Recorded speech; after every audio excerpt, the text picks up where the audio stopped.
Shalom, Bapak Ibu yang dikasihi Tuhan, kembali lagi dengan saya di sini Leonardo Sirait di channel Gereja YouTube. Oke teman-teman, apa kabarnya? Saya percaya Tuhan Yesus memberkati dimanapun saudara-saudara berada ya.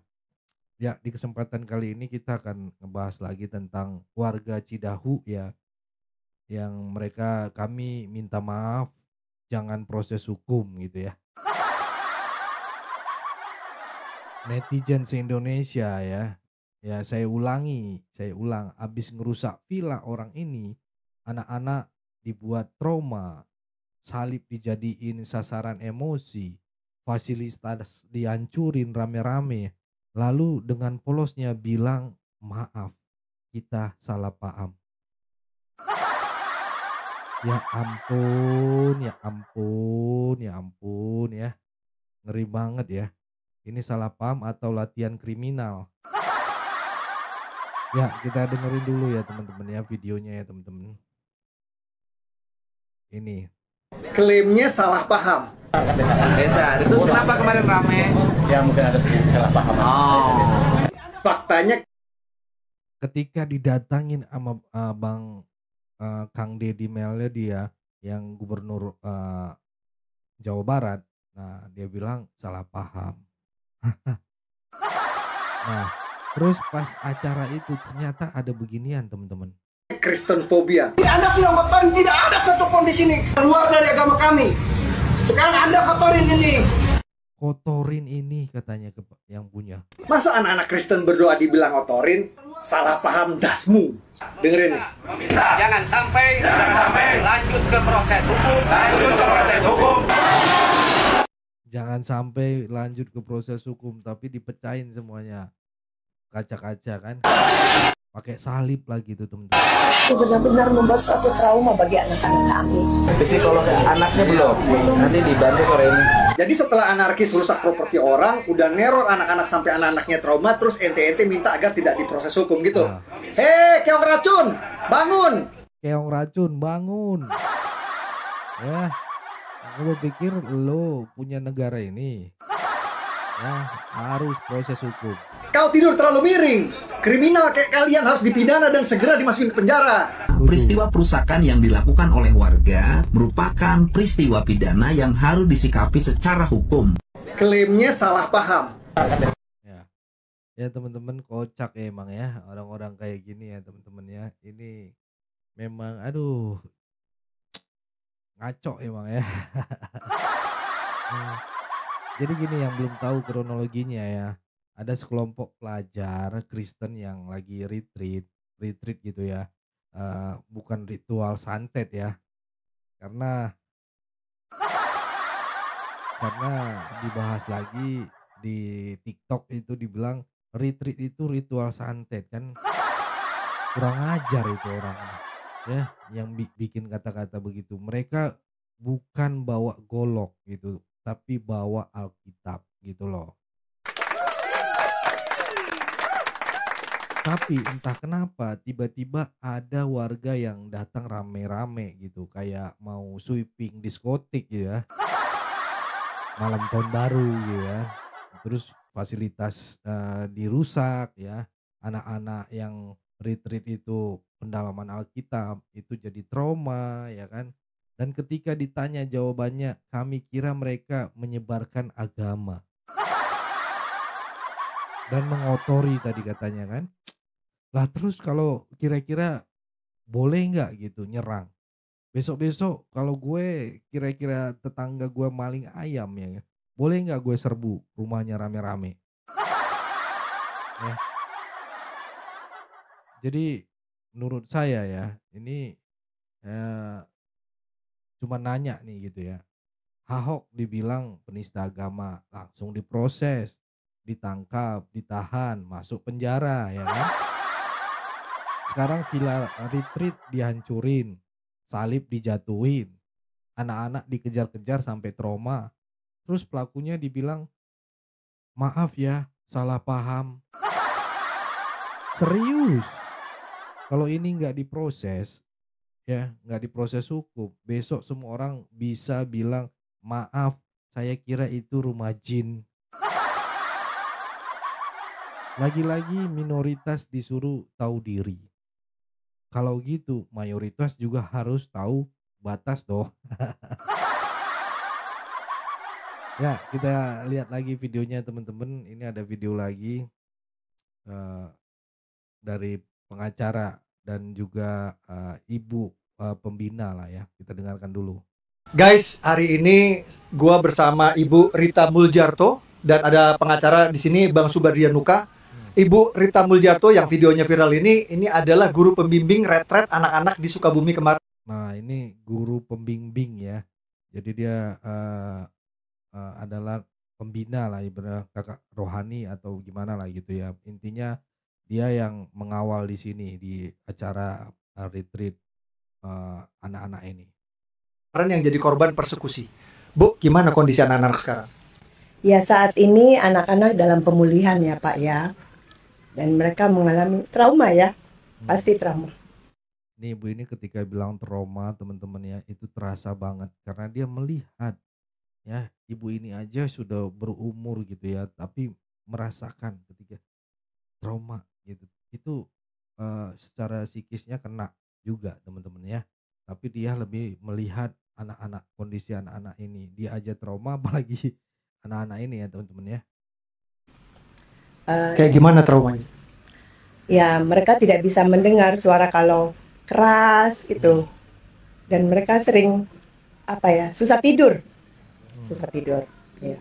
Dan itu juga menjadi beban bagi orang tua yang melihat anaknya kondisinya masih ada dalam trauma.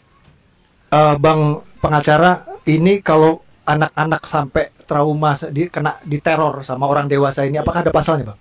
Kalau berbicara secara pasal, menurut kami itu masuk pasal 170 KUHP, pengerusakan ataupun bisa dijunturkan 406 KUHP. Itu pengerusakan. Yang jelas 170 itu penjaranya berapa lama? penjaranya di atas 5 tahun setengah ancaman. 5 tahun setengah ya kan. Ayo dong 5 tahun setengah. Muhammad Kaci aja 6 tahun dibikin ya kan. Ini 5 tahun setengah ya kan. Masih inilah masih ringan lah. Ya, harus itu. Amannya. Nah, yang kedua, terkait intimidasi dan kekerasan terhadap anak. Karena kekerasan terhadap anak itu ada dua macam, Bang. Ada secara langsung, ada secara psikologi. Nah, ini menurut pandangan kami, ini secara psikologi pasti terganggu. Bayangkan, anak-anak ini masih di bawah umur, tapi dihadapkan dengan permasalahan seperti ini, otomatis akan merasakan psikologi terguncang. Dan pasti psikologinya jangka panjangnya. Kalau untuk pasalnya, menurut kami di pasal 76C Undang-Undang Nomor 35 tahun 2014 tentang perlindungan anak, yaitu bisa diancam 3 tahun 6 bulan.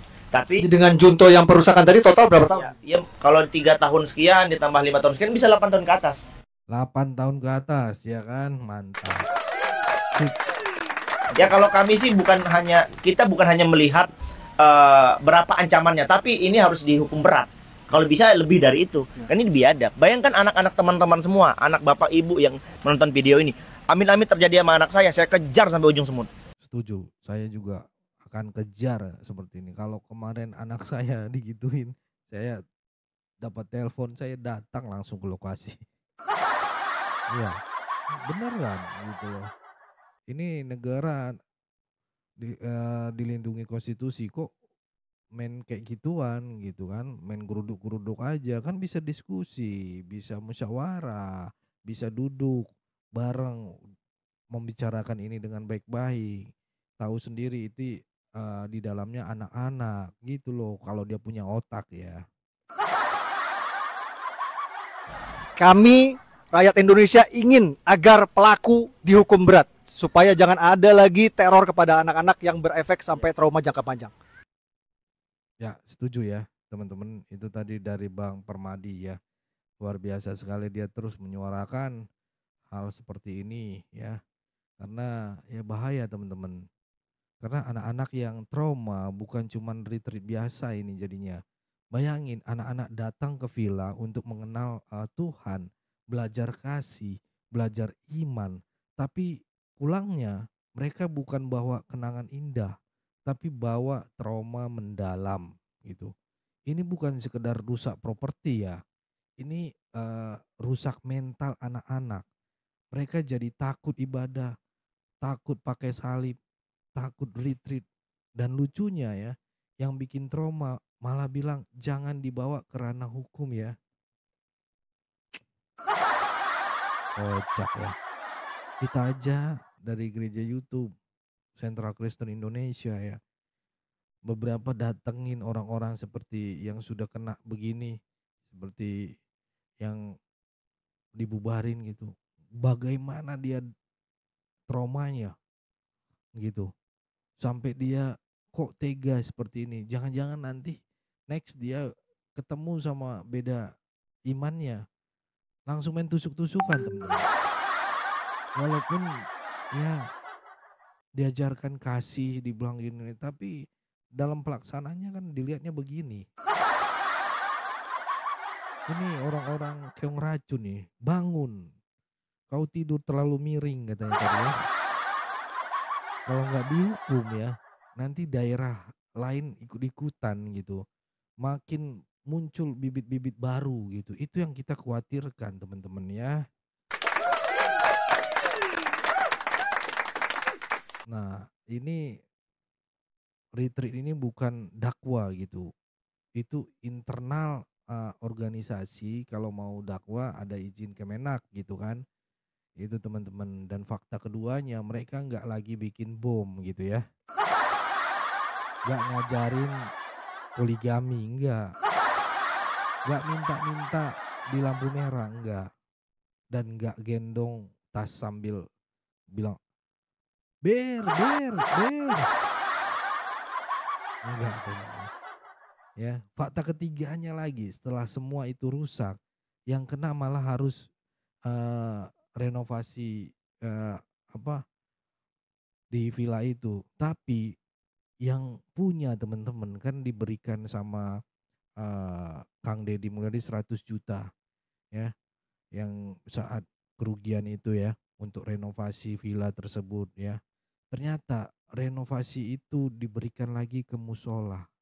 Keren gak itu yang punya ya? Kalau nggak salah Pak Yongki namanya, pengelola villa yang rusak, dapat bantuan itu 100 juta dari Deddy Mulyadi. Dan dia bilang sebagian akan dipakai renovasi musola juga. Kurang apa coba ya? Maunya gue jedot nih kepala ke tembok tas gitu ya, kepala mereka maksudnya. Ini siapa korban, siapa pelaku gitu ya. Ya, kita lihat dulu teman-teman biar saudara-saudara melihat benar nggak. Nih kita lihat dulu nih beritanya. Nah, Kang Deddy kan jumpain nih teman-teman, ini yang punya pengelola lah dan sebagainya. Akhirnya datang kan, dapat 100 juta dari Deddy Mulyadi, pemilik rumah, akan kami gunakan untuk renovasi masjid. Ya. Kira-kira ngerasa malu nggak sih ini orang-orang ya? Ngerasa malu nggak sih gitu ya? Saya nggak habis pikir gitu ya ininya. Sekarang kita tanya jujur deh, kalau semua ini dibiarin, besok di mana-mana bakal ada sweeping dengan alasan salah paham ya. Apakah hukum kita cuman berlaku kalau pelakunya minoritas? Atau kalau viral doang gitu ya? Tindakannya itu udah gitu. Pelecehan agama, pengerusak properti ya, terus diskriminasi SARA. Ini tindakan-tindakan mereka udah masuk kategori nih teman-teman. Udah 3 kan. Keempat kekerasan terhadap anak lagi tadi kan. Terus yang kelima intimidasi kelompok agama ya kan. Semua itu udah cukup buat masuk pasal KUHP. Bahkan bisa kena undang-undang penghapusan diskriminasi ras dan agama ya. Itu teman-teman. Jadi kalau nggak mau kasus ini jadi tradisi baru, proses hukum harus jalan. Ya.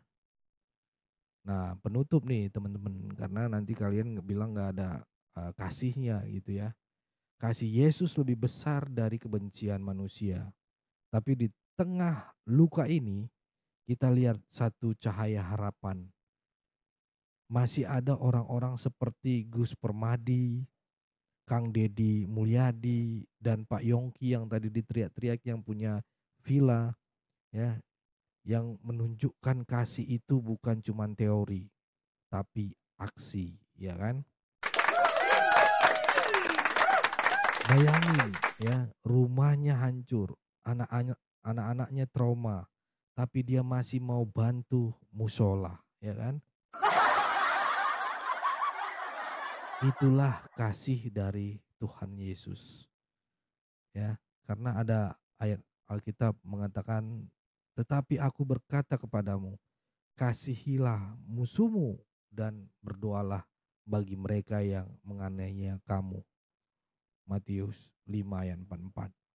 Tapi jangan salah ya. Mengampuni bukan berarti hukum tidak jalan. Ya. Kasih tidak berarti lembek gitu. Kasih itu juga menegakkan keadilan. Ya, itu dari saya teman-teman videonya. Kalau saudara-saudara juga prihatin, like video ini, share biar makin banyak orang buka mata gitu ya.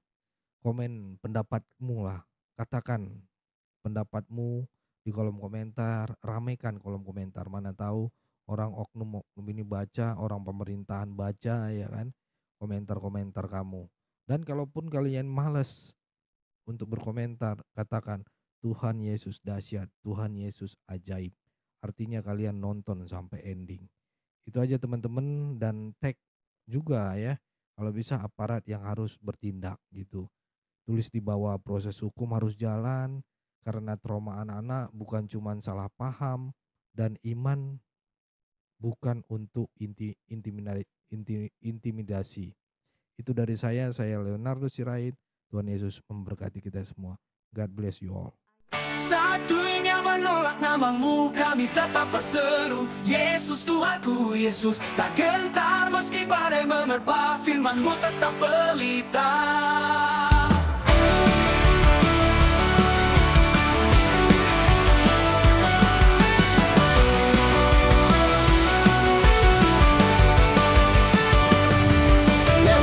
Kami bersaksi meski dicegal, dihina, diserbu masa radikal, namun kasih-Mu lebih besar dari semua cemooh yang menyerang. Lewat layar kami bersaksi meski dicegal, dihina, diserbu masa radikal, namun kasih-Mu lebih besar dari semua cemooh yang menyerang. Saat ku angkat tangan, langit pun terbuka, hadir-Mu nyata di sini. Hatiku bersujud bersih, kami akan terus memuliakan nama-Mu. Aku terima Engkau Yesus, tinggal dalam hatiku selamanya. Ku berjalan dalam terang-Mu, sampai kerajaan-Mu jadi nyata. Aku masuk hadirat-Mu, bukan karena layak, tapi kasih-Mu. Ku angkat salib dan ku berjuang, sampai jiwa-jiwa pun dimenangkan.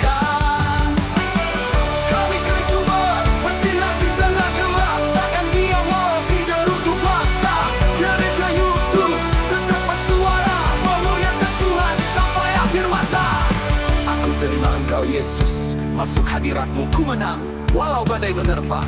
Kami akan terus kumandangkan Injil firman-Mu, agar semakin banyak lagi jiwa dimenangkan, masuk dalam keselamatan. Aku terima Engkau Yesus, masuk hadirat-Mu ku menang, walau badai menerpa. Kami akan terus kumandangkan Injil firman-Mu, agar semakin banyak lagi jiwa dimenangkan, masuk dalam keselamatan.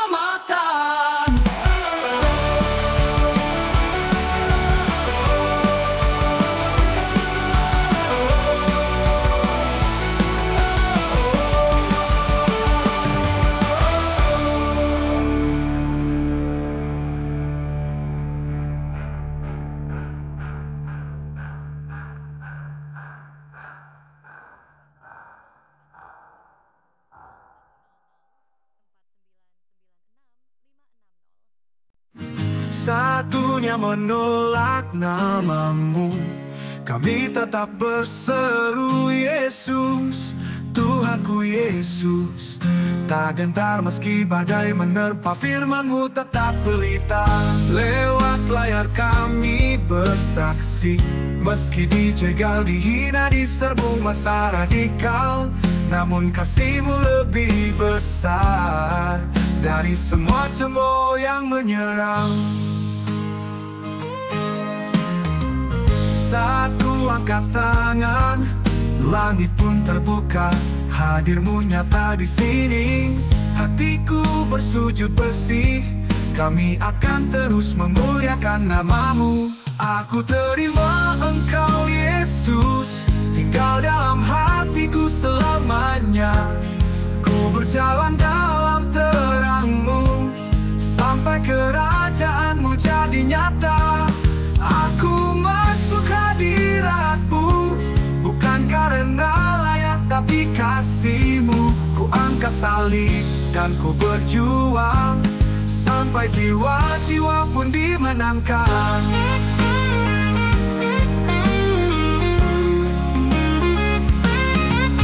Kami Kristus bersinar di tengah gelap, takkan diam walau digeruduk masa. Gereja YouTube tetap bersuara, memuliakan Tuhan sampai akhir masa. Aku terima Engkau Yesus, masuk hadirat-Mu, ku menang. Walau badai menerpa, kami akan terus kumandangkan Injil firman-Mu, agar semakin banyak lagi jiwa dimenangkan, masuk dalam keselamatan.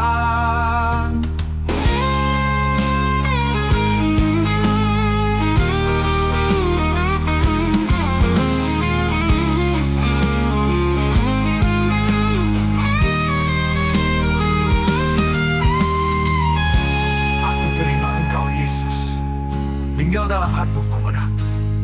Ku berjalan dalam terang-Mu, kami akan terus kumandangkan Injil firman-Mu, agar semakin banyak lagi jiwa dimenangkan, masuk dalam keselamatan. Aku terima Engkau Yesus, tinggal dalam hatiku selamanya. Ku berjalan dalam terang-Mu, sampai kerajaan-Mu jadi nyata. Aku masuk hadirat-Mu, bukan karena layak tapi kasih-Mu. Ku angkat salib dan ku berjuang, sampai jiwa-jiwa pun dimenangkan. Aku masuk hadirat-Mu, bukan karena layak tapi kasih-Mu. Ku angkat salib dan ku berjuang, sampai jiwa-jiwa pun dimenangkan.